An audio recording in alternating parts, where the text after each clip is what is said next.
पंकज कुमार वास्तव में आपराधिक छवि के एक व्यक्ति हैं और पता नहीं कैसे वो पुलिस विभाग में चले गए। खलीलाबाद संत कबीर नगर में मैं आपको क्राइम नंबर बताऊंगा 301/2024 अप्रैल की घटना है। नमस्कार, मैं हूँ जानवी त्रिपाठी और आप देख रहे हैं एनबी न्यूज। आज हम बात करेंगे। उनको दिक्कत ये था कि जो जांच कराई गई थी उसके 1100 रुपये लिया गया था। उन्होंने डॉक्टर पंकज कुमार से कहा साहब ये जो जांच आपने 1100 में कराया है, खलीलाबाद में 800 रुपये की जाँच होती है और आपका फीस भी है। डॉक्टर साहब ने कहा कि ये जांच शायद आप लखनऊ में कराएं तो हो सकता है गोरखपुर से ज़्यादा पैसा है।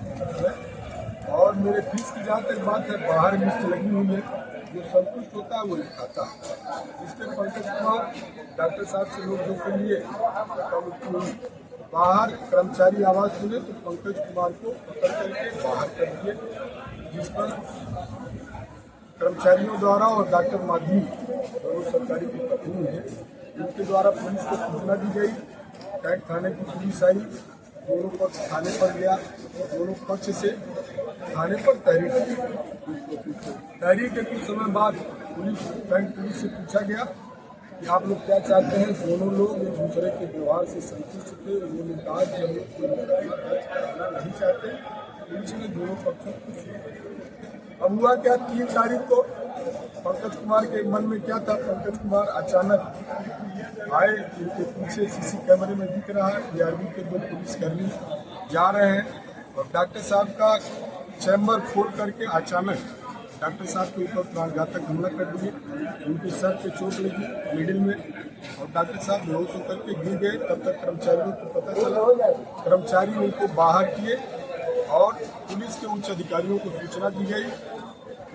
सूचना पर एसएसपी गोरखपुर और सीओ कैंट मौके पर पहुंचे। उन्होंने जांच पड़ताल किया और डॉक्टर माधवी के दरखास्त पे FIR दर्ज कर पंकज कुमार को भेजे। सर, जैसा कि कहा जा रहा है कि जो सीसीटीवी कैमरा है उसमें दिखाया गया है कि पहले पंकज कुमार के ऊपर वहाँ के जो कर्मचारी हैं, डॉक्टर अनिल सरकारी के जो कर्मचारी हैं, उन्होंने मतलब मारपीट, उनके साथ मारपीट हुई वहाँ पे। तो इस बारे में आप क्या कहना चाहेंगे?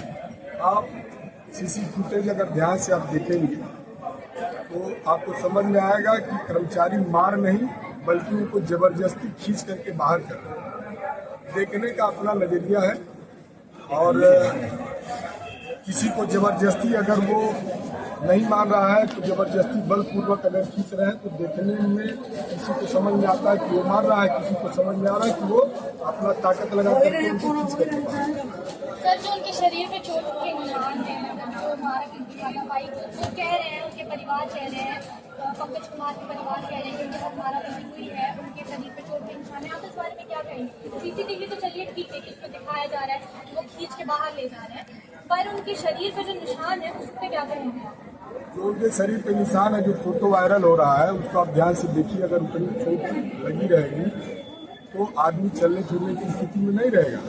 वो फेक फोटो लगाया गया है, ऐसी कोई चोट नहीं लगी। क्योंकि जब थाने पर गए, दोनों पक्ष गया, थाने की पुलिस ने देखा, पंकज से पूछा, पंकज को कहीं ज्यादा चोटें लगी होती, पंकज असंतुष्ट होते, FIR दर्ज कराते, डॉक्टर के खिलाफ कार्रवाई होती, न कि पंकज कुमार घर जाते और दूसरे दिन जाकर के प्राणघातक हमला करते।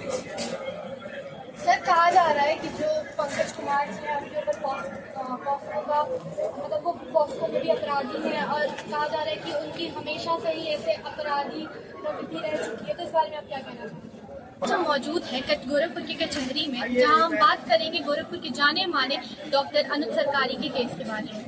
आज जानते हैं कि इस केस में कितनी सच्चाई है। क्या तो सर, ये पूरा मामला क्या है? डॉक्टर अनुज सरकारी के ऊपर जो ये जानलेवा हमला हुआ है, इस बारे में आप क्या कहना चाहेंगे? और सिपाही पंकज कुमार को जो आरोपी के रूप में दिखाया जा रहा है, आप इस सब बारे में क्या कहना चाहेंगे? पंकज कुमार जो पासपोर्ट के मुकदमे में टर्मिनेट है पुलिस विभाग से, दिनांक 3 अक्टूबर को अपनी पत्नी को लेकर के डॉक्टर अनुज सरकारी को दिखाने आए।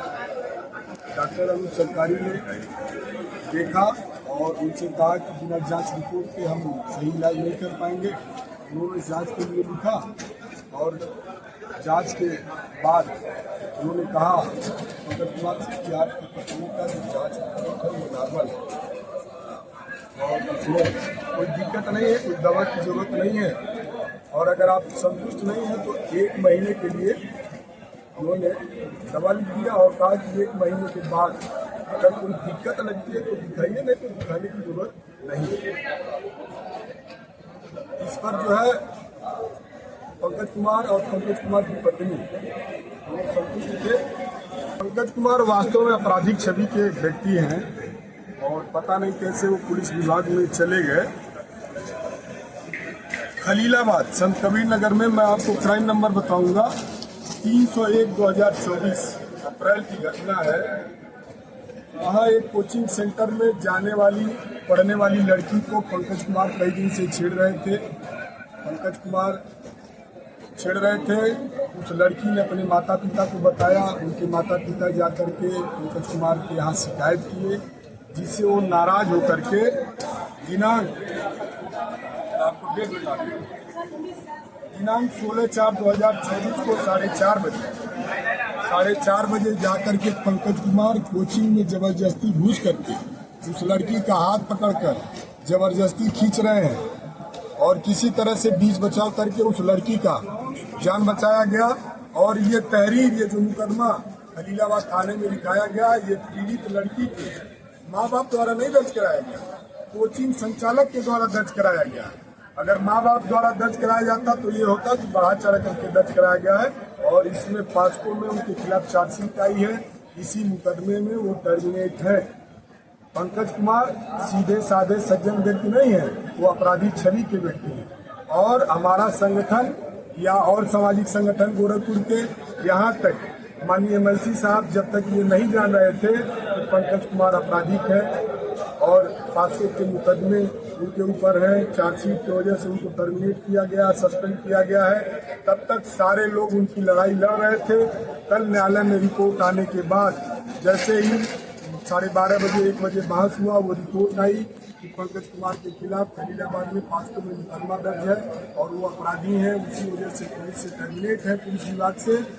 उसके बाद सारे सामाजिक संगठन के लोग, यहाँ तक कि बार एसोसिएशन के लोग, हमारे संगठन के लोग अब पछतावा कर रहे हैं कि हम लोग किस गलत आदमी को निरीह और दुर्बल समझ करके उसकी मदद कर रहे थे, वो तो अपराधी प्रवृत्ति कर रहे थे। सर कहा जा रहा है, मतलब विपक्ष के लोग ये आरोप लगा रहे हैं कि एमएलसी देवेंद्र प्रताप सिंह जी जो है वो बिना किसी साक्ष्य के बात कर रहे हैं, बिना किसी प्रूफ के बात कर रहे हैं। इस बारे में आप क्या कहना चाहेंगे?